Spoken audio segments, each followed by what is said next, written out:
long time since we saw you up here at a media day. So how has the layoff been? Any specific reason for this long gap between fights?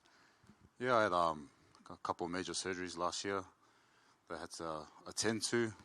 Couldn't even get through a training session, So, last year I got some surgery on my leg and had to spend the remainder of the year doing rehab. It was a blessing in disguise, I got another son now, and got to spend time with my baby. And then I got to coach my younger brother, which was an experience in that. So, it's been good.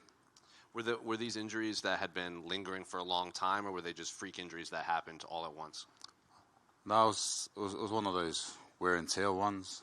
And then it was just at the end of it, it finally gave way kind of thing. So, I'm happy I got it done. It was still early in my career kind of thing. So, for the longevity of my career, I had to do the smart thing.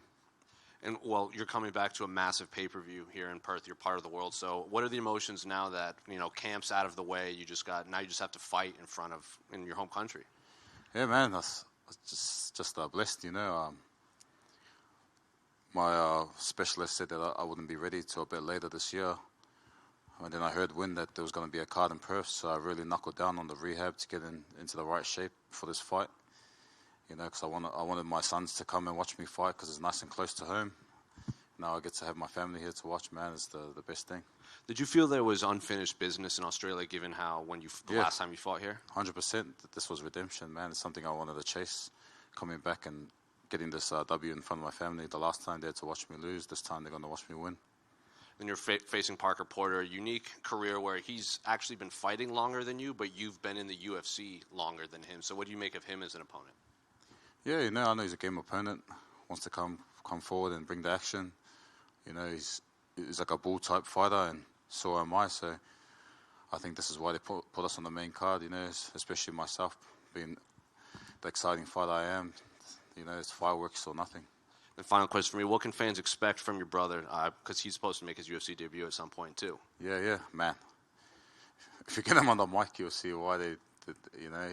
He talks the talk, but he produces the KOs. He's a skillful fighter, and I can't wait.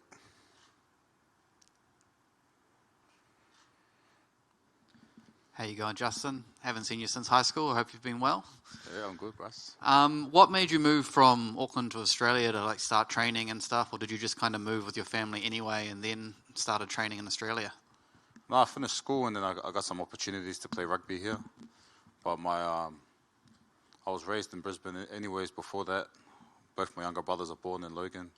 Shout out to Logan City. And from then on, I've lived here. And with your younger brother coming in and all the experience you've had, how much do you feel any pressure with leading the way and how you've coached him, or is it all just do your best sort of thing? No, I think, man, he's my younger brother, so he's followed suit since we were born, kind of thing. I've been the one to go in, put my feet in the water, and then he gets to see. He learns off my experiences. But this is, that's what the big brother's for. They're there to test the waters, and then you get to learn off them, like I learn off my older brother. Cool, thanks, bro. Appreciate it, brother. And Justin, with Junior being hurt and not on the card, is it easier or harder to get your head in the fight? Honestly, I wouldn't know. It's been a while since we fought on the same card, but back when we were fighting locally, it was just something normal. It's been years and years of fighting together, whether it's at the park at primary school or at church when we're a bit older, man. Same thing. You're fighting at church? Yeah, sorry. And just finally, how's this fight going to go? Man, I think you're going to see my maturity in my striking. I'm going to mix it up a bit. But at the same time, man, if the crowd needs some screaming, bro, I'll bring that. Thank you. Appreciate it. Yeah. A few years ago, you said that you struggled most with the publicity around being a UFC fighter. I was just wondering, how have you found it coming back now? Is it better or still the same? No, a bit better now. It comes with age and everything and maturity. At first, I I was kind of tossed into the limelight kind of thing. I went from fighting at a pub to fighting in front of 50-something thousand people. So for anyone, that kind of shock would shock someone. But now I've had a few more fights under my belt and a few more trolls under the belt. Man, it's a bit easier. Just one more quick one. How do you see the main event playing out between Volkanovski and Islam?